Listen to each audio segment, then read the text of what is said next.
Vamos a ver algunas formas básicas de cómo se pueden organizar estas neuronas.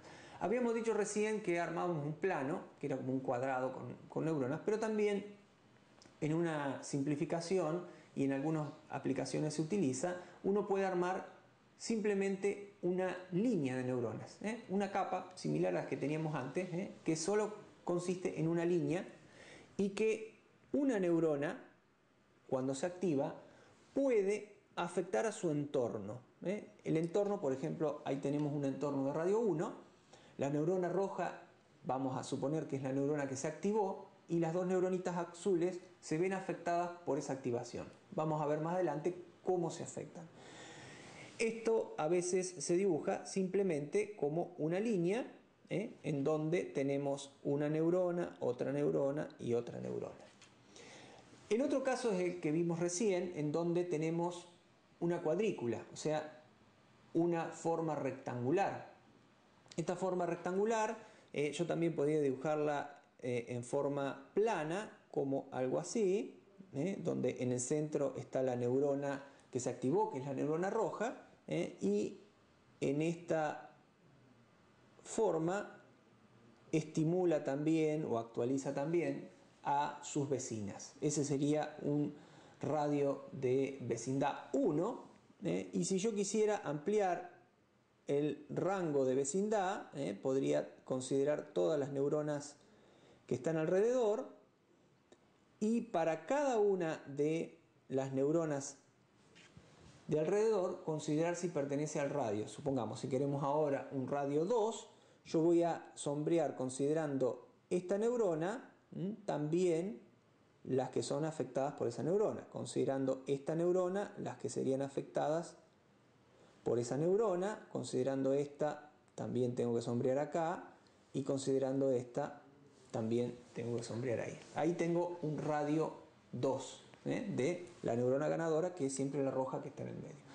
Finalmente hay una arquitectura que a veces se usa mucho porque es la que propuso Kohonen originalmente, que es la arquitectura hexagonal. Se considera que una neurona tiene forma hexagonal, y por supuesto tiene su vecindad conformada por neuronas hexagonales. Entonces, de esa manera yo puedo definir una vecindad, y cada neurona ganadora va a tener a su alrededor 6 neuronas que conforman su vecindad. Acá estoy terminando de dibujarla. Supongamos que esta es la ganadora, y cuando gana va a estimular a todas las de su vecindad. Ese sería un mapa de forma o de arquitectura hexagonal, que también es bastante utilizado.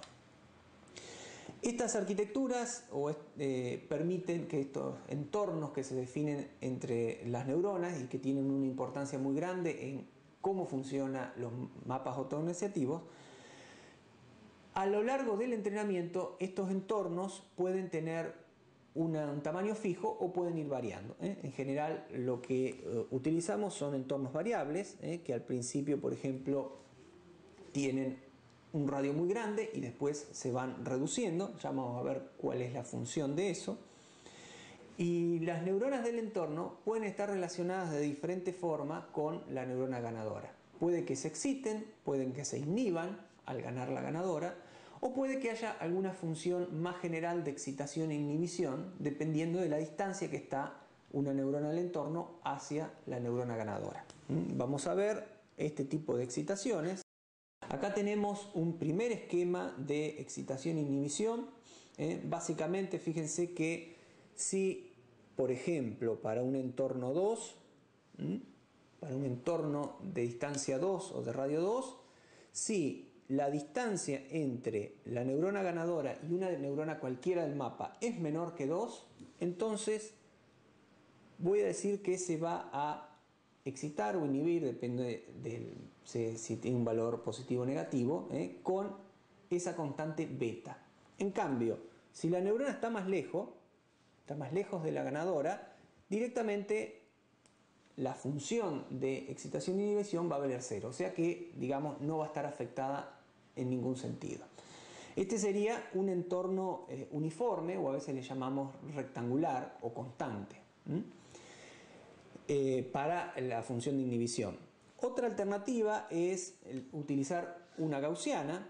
En este caso, si excita o inhibe va a depender de lo que valga la gaussiana.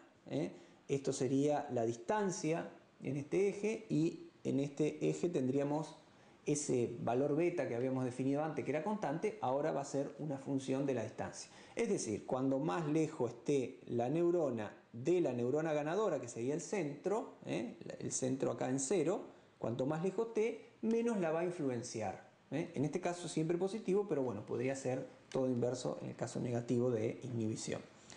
Y por último, una función que también es muy utilizada es la llamada sombrero mexicano, que es en particular la que se ha demostrado que funciona en la retina del ojo humano y que tiene una pequeña zona de inhibición, una zona central para las que están bien cerca de la neurona ganadora, que es de excitación, y luego al final empieza a no tener ningún efecto. Si ustedes hacen el ejercicio de mirar mucho, por ejemplo, un tubo fluorescente o una lámpara, y de pronto cierran los ojos, van a notar que en la imagen que les queda viendo cuando cierran los ojos, van a ver como si fuera el borde del objeto luminoso que estaban observando. Ese fenómeno de detección de bordes, y que al ver un objeto con mucha luminosidad deja estimuladas las neuronas de la retina, es la demostración de cómo hace la retina para detectar bordes, justamente con este fenómeno de excitación-inhibición lateral, a partir de una función similar al sombrero mexicano.